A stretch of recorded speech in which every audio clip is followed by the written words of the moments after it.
Hello दोस्तों, नमस्ते, प्रणाम, सभी को जय श्री राम। अपने YouTube चैनल पे आप सभी को स्वागत करती हूँ। आप लोग कैसे हैं?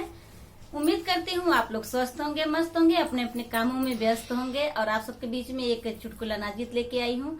जितने भी हमारे भाई सांवरे लोग हैं उन्हीं के ऊपर एक गीत है। आप लोग खुशनसीब हैं कि आप भगवान का रूप पाए हैं। तो कैसा लगा ये गीत आप लोग कमेंट करके जरूर बताइएगा। हेलो दोस्तों, नमस्ते, प्रणाम।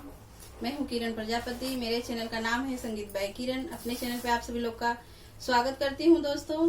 और एक चुटकुला गीत लेकर आए हैं, कैसा लगेगा जरूर बताइएगा।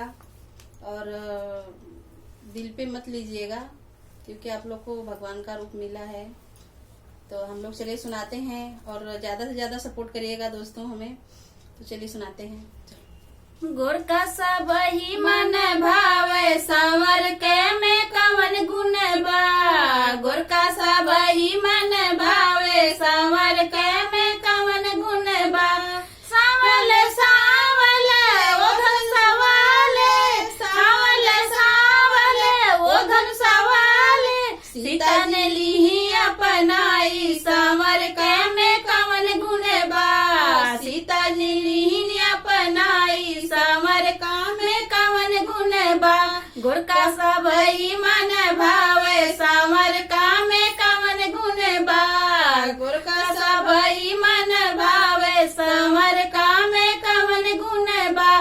सांवल सांवल ओ डमरुआले, सांवल सांवल ओ डमरुआले। गौरा ने ली अपनाई, सांवर काम में कवन गुण बा। गौरा ने ली अपनाई, सांवर काम में कवन गुण बा। गुर का सब ही मन भावे, सांवर काम में कवन गुण बा। गुर का सब ही मन भावे, सांवर काम में कवन गुण बा।